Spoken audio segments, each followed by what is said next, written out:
Student welcome in my video. स्वागत है आपका एक बार फिर से मेरी इस वीडियो में। और आज मैं आपको बताऊंगा इस टॉपिक के बारे में, एकोमोडेशन इन बेल्जियम। चैप्टर का नाम है पावर शेयरिंग। 10th क्लास की पॉलिटिकल साइंस का ये फर्स्ट चैप्टर चल रहा है और इस पर मैंने एक वीडियो पहले ही बना दी है और उस वीडियो में मैंने आपको बेल्जियम की जो कंपोजिशन है उसके बारे में बताया, किस तरह की कंपोजिशन है, बेल्जियम के अंदर कौन कौन से लोग रहते हैं, कौन कौन सी लैंग्वेज है। तो फर्स्ट आप उस वीडियो को जाके वॉच कीजिएगा और तब आप इस सेकंड वीडियो को वॉच कीजिएगा, तब जाके आपको सेकंड वीडियो समझ में आएगी। उसको समझना बहुत ज़्यादा इंपॉर्टेंट है। और अब मैं आपको बताने वाला हूँ, ये नेक्स्ट टॉपिक है पावर शेयरिंग का, जो बेल्जियम से लिया गया है, एकोमोडेशन इन बेल्जियम। पहली वीडियो में हमने पढ़ा था कि किस तरह से डच और फ्रेंच स्पीकिंग लोगों के बीच में आपस में टेंशन बढ़ गई थी, उनके बीच कॉन्फ्लिक्ट शुरू हो गया था। तो बेल्जियम के जितने भी लीडर थे उन्होंने इस बात को समझा। उन्होंने क्या समझा कि लीडरों ने ये समझा कि उनके यहाँ regional differences and cultural diversity बहुत ज़्यादा है, यानी डिफरेंट कल्चर के लोग उनके यहाँ रहते हैं, डिफरेंट रिलीजन के लोग उनके यहाँ रहते हैं और उनके यहाँ जो रीजन है, जो क्षेत्रीय है, जो क्षेत्र है, वहाँ पर भी डिफरेंट डिफरेंट कास्ट के डिफरेंट लैंग्वेज को बोलने वाले लोग रहते हैं। अब इन हमारी कंट्री के लिए इन सब लोगों का मिलकर एक साथ रहना बहुत ज़्यादा इंपॉर्टेंट है। यदि इनके बीच में कॉन्फ्लिक्ट शुरू हो जाता है तो कंट्री क्या हो जाएगा, डेस्ट्रॉयड हो जाएगा। इसलिए उन्होंने इस बात को समझने के लिए, इन लोगों के बीच में कॉन्फ्लिक्ट कम करने के लिए, टेंशन कम करने के लिए, किसके बीच, फ्रेंच और डच के बीच और जर्मन के बीच कॉन्फ्लिक्ट कम करने के लिए उन्होंने अपने कॉन्स्टिट्यूशन में 4 बार अमेंडमेंट किया। 4 टाइम उन्होंने अपने कॉन्स्टिट्यूशन में अमेंडमेंट किया और 1970 से 1993 तक उन्होंने 4 टाइम अपने कॉन्स्टिट्यूशन में अमेंडमेंट किया। और वो क्या अमेंडमेंट किया उसके बारे में देखते हैं। उन्होंने ये किया कि they amended their constitution four time. 4 बार उन्होंने अपने कॉन्स्टिट्यूशन को अमेंडेड किया और उन्होंने क्या किया, Dutch and French speaking minister shall be equal in the central government. जो उनके वहाँ सेंटर गवर्नमेंट थी, जैसे इंडिया के अंदर सेंट्रल गवर्नमेंट होती है, बेल्जियम के यहाँ पे जो सेंट्रल गवर्नमेंट थी उसमें उन्होंने फ्रेंच और डच के इक्वल मिनिस्टर को अलाउ कर दिया कि जब भी इलेक्शन होंगे दोनों ही फ्रेंच स्पीकिंग और डच स्पीकिंग लैंग्वेज बोलने वालों के इक्वल मिनिस्टर सेंट्रल गवर्नमेंट में रिप्रेजेंटेटिव होंगे। अब इससे क्या होगा, यदि डच अपने लिए कोई स्पेशल लॉज बनाते थे तो फ्रेंच के लोग उनको लॉज बनाने से रोक सकते थे, क्योंकि पार्लियामेंट में अब दोनों की मेजोरिटी इक्वल हो गई थी। इक्वल मेजोरिटी होने से क्या होता है, कोई भी लॉ पास नहीं हो सकता जब तक दोनों मेजोरिटियों की क्या नहीं हो, एक मत में एक ही प्रिंसिपल से आके वो वोट ना करें, एक ही सिद्धांत में आके वोट ना करें। यानी किसी भी लॉ को बनने के लिए बहुत सारे मेजोरिटी का होना आवश्यक होता है। यदि डच लोग अपने लिए कोई स्पेशल लॉ बनाएंगे तो उनको फ्रेंच सपोर्ट नहीं करेंगे, यदि फ्रेंच अपने लिए कोई स्पेशल लॉ बनाएंगे तो डच उनको सपोर्ट नहीं करेंगे। इसलिए दोनों के बीच कॉन्फ्लिक्ट कम हो गया, क्योंकि दोनों ने अपने अपने लिए लॉज ना बना के पूरे कंट्री के लोगों के लिए लॉज बनाए। अंडरस्टैंड। तो पहला अमेंडमेंट क्या किया गया ताकि कॉन्फ्लिक्ट कम हो, कि सेंट्रल गवर्नमेंट में दोनों ही कम्युनिटी के जो डच स्पीकिंग लोग हैं और फ्रेंच स्पीकिंग लोग हैं दोनों को इक्वल मिनिस्टर पार्लियामेंट में होंगे ताकि उनके बीच कॉन्फ्लिक्ट कम हो।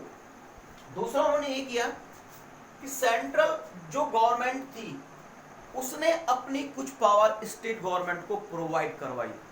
सेंट्रल गवर्नमेंट की पावर को कम कर स्टेट गवर्नमेंट को दी गई ताकि लोगों के बीच में टेंशन कम हो, क्योंकि स्टेट के पास पावर कम थी और सेंट्रल गवर्नमेंट जिस तरह का ऑर्डर देती थी वो स्टेट को मानना पड़ता था। और सेंट्रल गवर्नमेंट में कौन थे, डच ज़्यादा थे। तो इसलिए इन दोनों के बीच में टेंशन कम हो, इनका ज़्यादा जो कॉन्फ्लिक्ट चल रहा है वो खत्म हो, इसलिए सेंट्रल गवर्नमेंट की पावर को कम कर स्टेट गवर्नमेंट को दे दिया गया। और दोनों के बीच कॉन्फ्लिक्ट कराने के लिए ये अमेंडमेंट भी जो बेल्जियम में वहां के लीडर्स ने अपने संविधान में किया। अंडरस्टैंड। अब थर्ड उन्होंने क्या किया, जो ब्रुसेल्स जो कैपिटल थी बेल्जियम की, वहां पर एक अलग से सरकार बनाई गई और उस सरकार में फ्रेंच प्लस डच दोनों स्पीकिंग करने वाले लोगों को, जो फ्रेंच स्पीकिंग करते हैं वो और जो डच स्पीकिंग करते हैं वो, दोनों लोगों को इक्वल इक्वल सरकार में रिप्रेजेंटेटिव बनाया गया। आपको पता है कि ब्रुसेल्स में क्या था, जो डच कम्युनिटी थी वो माइनॉरिटी में थी, 20% थे, और जो फ्रेंच कम्युनिटी थी वो क्या थी, यहाँ पे मेजॉरिटी में थी। जबकि पूरी कंट्री में डच क्या है, मेजॉरिटी में है, और फ्रेंच पूरी कंट्री में क्या है, माइनॉरिटी में है।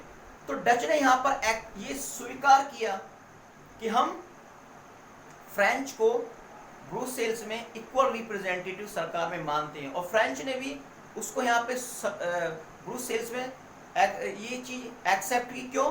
क्योंकि डच ने उनको पूरी कंट्री में सेंट्रल गवर्नमेंट में उनको इक्वल रिप्रेजेंटेटिव बनाया था। अंडरस्टैंड। और इसलिए इन दोनों के बीच में क्या हुआ, कॉन्फ्लिक्ट काफी हद तक कम होता चला गया, क्योंकि अब सरकार में सभी की साझेदारी हो गई। अब सरकार में ऐसा नहीं कि डच ही लोग हैं, अब उस सेंट्रल में स्टेट में भी कौन आगे पावर में, फ्रेंच। तो फ्रेंच भी पावर में आ गई और डच भी, दोनों कम्युनिटी के लोग एक साथ रिप्रेजेंटेटिव हो गए। तो दोनों लोग अपने अपने स्पेशल राइट्स के लिए कोई लॉज नहीं बना सकते थे। अब वो जो भी लॉज बनाएंगे, चाहे वो सेंटर से बने चाहे वो स्टेट से बने, वो ऐसा लॉज बनाएगा जो डच के लिए प्लस फ्रेंच के लिए इक्वल काम करेगा, बराबर काम करेगा। अब फोर्थ अमेंडमेंट और क्या था, वो क्या किया था, वो ये किया था कि जो कम्युनिटी गवर्नमेंट है वहां पर एक कम्युनिटी लेवल की गवर्नमेंट बनाई गई। और कम्युनिटी गवर्नमेंट ऐसी गवर्नमेंट थी जो डच स्पीकिंग करने वाले लोग थे उनकी अलग थी, फ्रेंच स्पीकिंग करने वाले लोग थे उनकी अलग थी, और जर्मन स्पीकिंग करने वाले जो लोग थे उनकी अलग थी। यानी डच, फ्रेंच और जर्मन बेल्जियम के किसी भी पार्ट में रहते हो, लेकिन वो अपनी कम्युनिटी गवर्नमेंट अलग से चुन सकते हैं, वो अपनी कम्युनिटी गवर्नमेंट अलग बनाएंगे। अंडरस्टैंड इस। और वो कम्युनिटी गवर्नमेंट क्या करती थी, उनके कल्चरल, एजुकेशनल एंड लैंग्वेजेस जो भी राइट्स थी उनको प्रोटेक्ट करती थी, उनका लैंग्वेज को प्रोटेक्ट करती थी, उनकी कल्चर को बचा के रखती थी, और उनकी जो एजुकेशनल इश्यूज थे उनको वो क्या करती थी, उनको सॉल्व करती थी। इस तरह से बेल्जियम ने अपने कॉन्स्टिट्यूशन में अमेंडमेंट कर कर अपनी कंट्री को बचाया, और इसी को हम क्या कहते हैं, पावर शेयरिंग, कि पावर में उसने फ्रेंच लोगों की भी साझेदारी दी। ठीक है। और इस तरह से फ्रेंच और डच के बीच में क्या हुआ, कॉन्फ्लिक्ट कम होता चला गया। इसको एक बार रिवाइज कर लेते हैं कि सेंट्रल गवर्नमेंट की पावर को कम, पहले क्या किया था कि सेंट्रल गवर्नमेंट में डच और फ्रेंच के दोनों को इक्वल रिप्रेजेंटेटिव किए गए थे, ताकि उनके बीच में कॉन्फ्लिक्ट कम हो, ताकि एक ही कम्युनिटी अपने लिए कोई राइट ना बना सके। यदि एक कम्युनिटी अपने लिए राइट बनाएगी तो दूसरी कम्युनिटी उसको रोकेगी। दूसरा क्या किया, सेंट्रल गवर्नमेंट की पावर को घटा के स्टेट गवर्नमेंट को प्रोवाइड किया गया, और दोनों ही कम्युनिटी के राइट ताकि प्रोटेक्ट हो सकें। और थर्ड यहाँ पे क्या किया गया कि ब्रुसेल्स में अलग से एक सेपरेट गवर्नमेंट बनाई गई, और उसमें दोनों ही कम्युनिटी के जो रिप्रेजेंटेटिव थे उनको यहाँ पर शामिल किया गया, ताकि उनके राइट्स और उनकी जितने भी अदर एक्टिविटीज हैं वो क्या रहें, प्रोटेक्ट रहें। और सेंट्रल गवर्नमेंट के बाद, स्टेट गवर्नमेंट के बाद एक और गवर्नमेंट बनाएगी, कम्युनिटी गवर्नमेंट, और यहाँ पर डच, फ्रेंच, जर्मन जितने भी अलग स्पीकिंग करने वाले लोग हैं, डिफरेंट लैंग्वेज, उनकी अलग क्या होगी, लोकल लेवल पर भी उनकी एक अलग गवर्नमेंट होगी, और ये गवर्नमेंट उनकी कल्चर, एजुकेशन एंड जो लैंग्वेज की इशू हैं उनको प्रोटेक्ट करेगी। और बेल्जियम के अंदर दो भाषाओं को चलाया गया, किसको, फ्रेंच को और डच को। वहां पर जितने भी स्कूल्स हैं, जितने भी कम्युनिटी आपके प्लेसेस हैं, उनमें 2 भाषाओं में, 2 लैंग्वेजेस में कोई भी वर्ड लिखा होता है, पहला फ्रेंच में और दूसरा डच में, ताकि डच के बीच और आपके फ्रेंच के बीच कॉन्फ्लिक्ट को कम किया जा सके और एक पीसफुल कंट्री बनाया जा सके। और बेल्जियम का ये मॉडल बिल्कुल सफल हुआ, और वो मॉडल बेल्जियम का जो उन्होंने बनाया था कॉन्स्टिट्यूशन में अमेंडमेंट करके आज भी काम कर रहा है, और लोग वहाँ पीसफुली वहाँ पर रह रहे हैं। तो डेफिनेटली ये टॉपिक आपको समझ में आ गया होगा। एक बार फिर इसको जरूर वॉच कीजिएगा, और मैं मिलता हूँ आपको नए टॉपिक के साथ। नए टॉपिक में मैं आपको पढ़ाऊंगा श्रीलंका के बारे में। तब तक के लिए आप इस वीडियो को अगेन अगेन देखिएगा ज़रूर।